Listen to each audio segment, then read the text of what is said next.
sis, welcome to day one of 5 days of fitness and healthy living for Call Your Sister.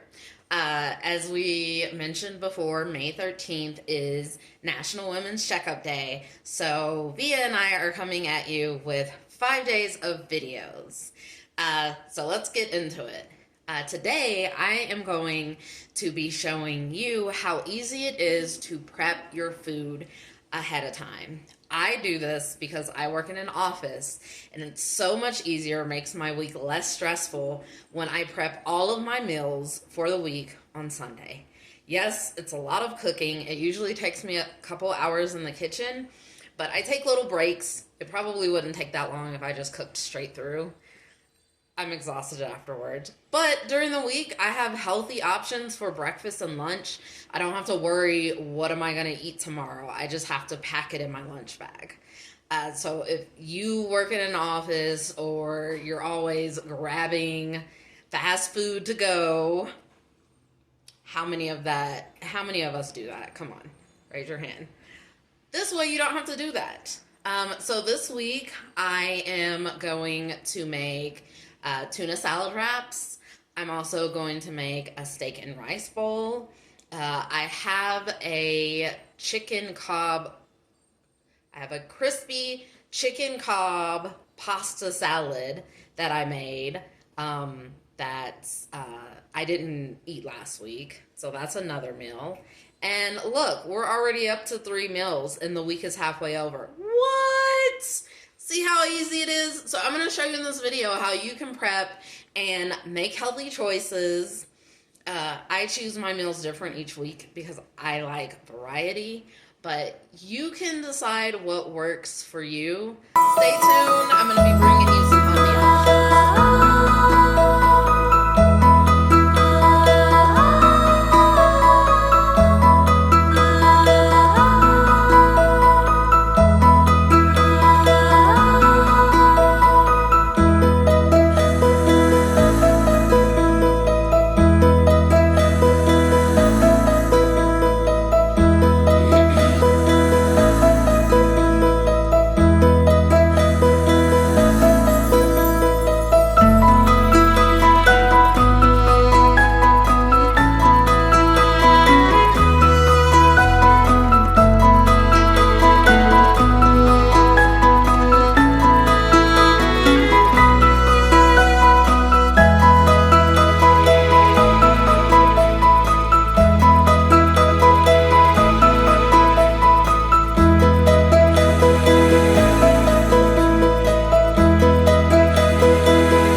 Time to dice it.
Okay, so right now I am going to make me a rice bowl with leftovers that I already have in my fridge. So there was some leftover rice.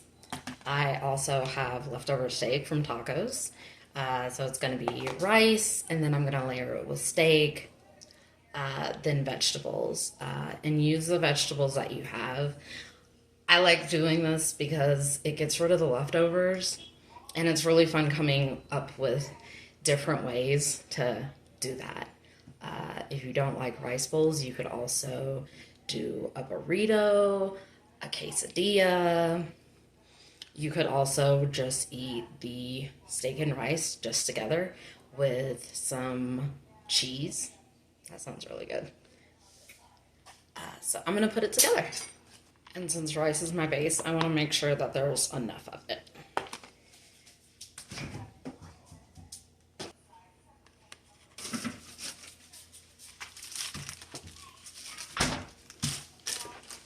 If you're going to pack this for work, I suggest that you pack everything that's cold that needs to be heated first, and chop up your veggies and put them in a bowl or a sandwich bag. And so that way when you warm everything up and everything's hot, then you can put your veggies on top and eat it all together.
I'm also going to make a peanut sauce to go over my steak rice bowl because I think that sounds fabulous. So you're going to need peanut butter, soy sauce, chili oil, and lime juice. And then you'll also need a little bit of water.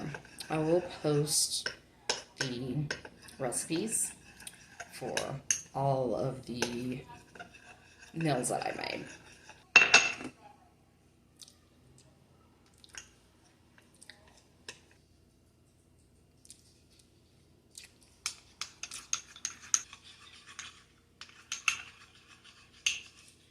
So you want it this consistency or thinner.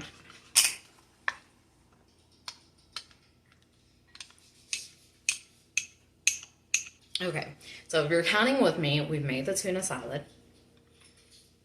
We just made a steak bowl. And I will probably eat off the tuna salad for 2 days. So that's 3.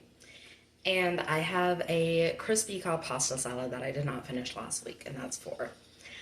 I usually only prep 4 days because I'll have leftovers, or you know, there's something left over from the night before and I'm going to take that instead. Be confident that the 4 days that I prep for lunch will be fine.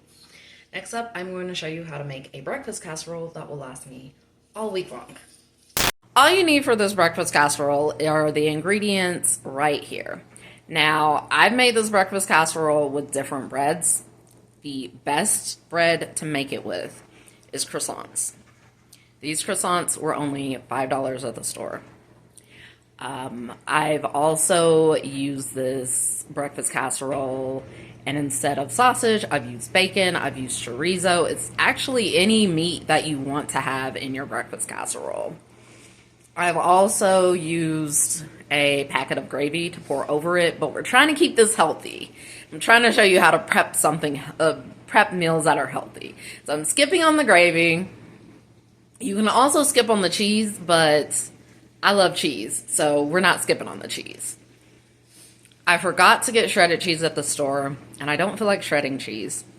So what I'm going to do is make a cheese sauce, and all you'll need for that is flour and butter.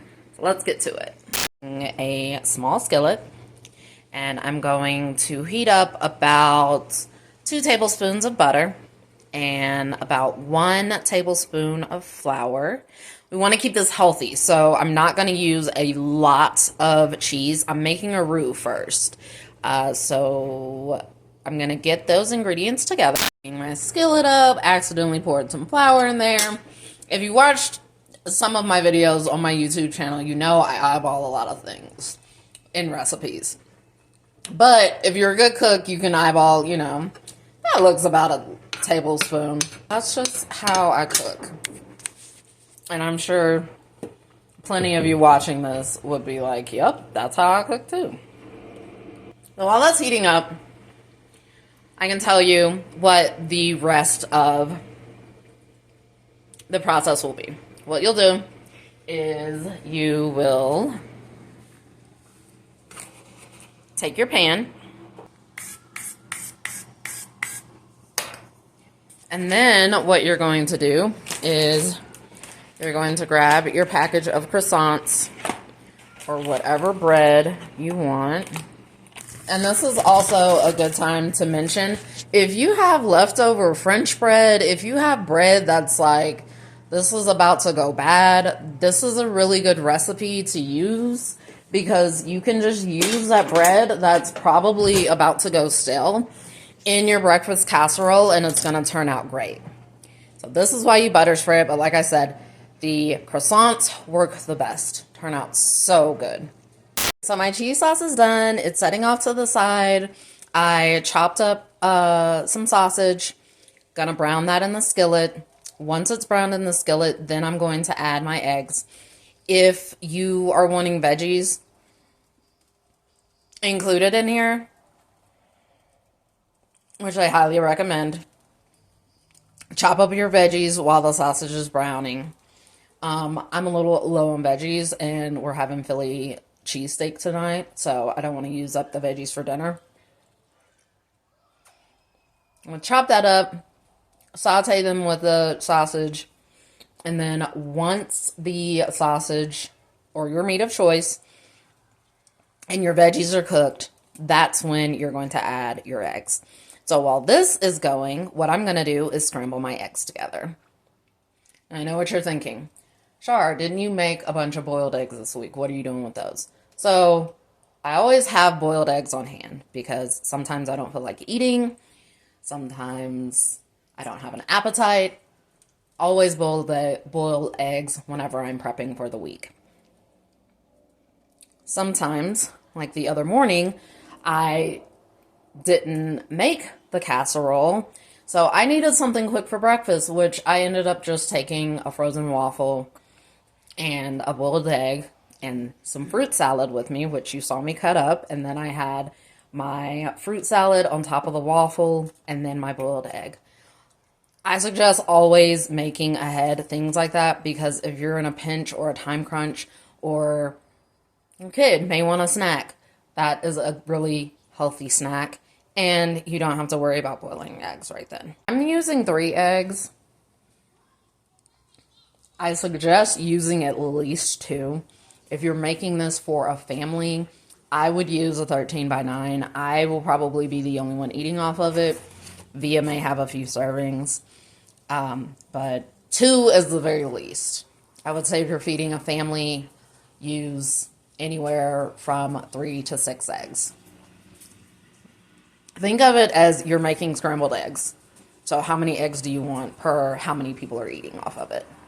Before I season, before I scramble, what do? I season. Scramble these up a bit. I do not add milk to my scrambled eggs, because if you scramble your eggs and whip them enough, you don't know what I said about seasoning? Yeah, I seasoned the sausage. I seasoned everything. The only thing I didn't season was the bread.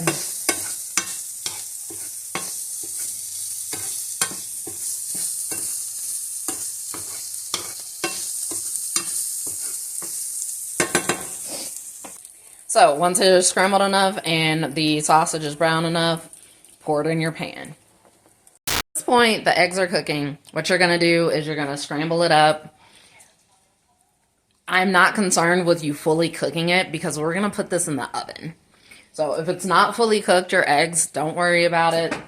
I usually let it cook for a few minutes till it's almost done because I don't like crunchy eggs. You know, I want fluffy, nice eggs.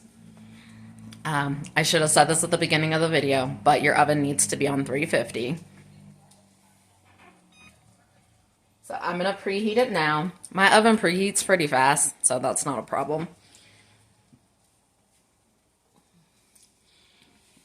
Normally, I put it in the oven for 15 minutes because you just need the cheese to melt, because normally I have shredded cheese. So how you layer it is you have your bread of choice. You mix it together, let all the buttery goodness get coated. Then you top it with your egg mixture.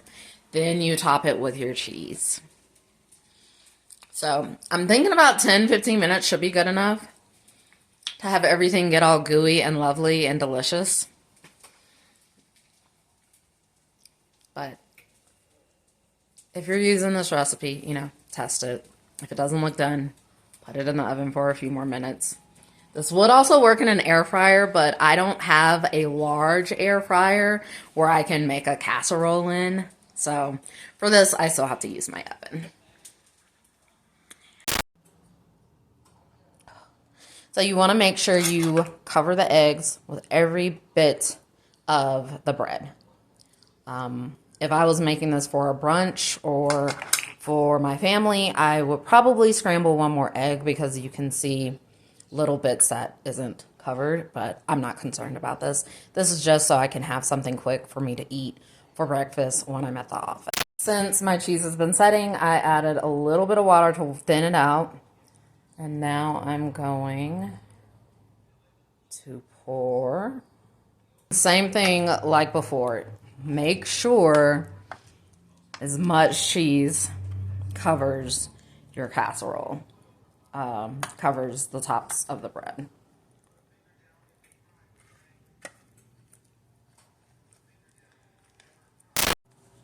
So I'm going to pop it in the oven. My oven is preheated. Give it about 10 to 15 minutes, and pull it out and show you the finished work. Oh, I'm so excited. I am going to pack some fruit salad to eat with this in the morning, and that's going to be delicious. If you're following along, tell me what you think about it. How did you like the food prep? Did you follow along? Did you miss some steps? Did it not turn out how you thought? What types of foods would you like to see food prepped?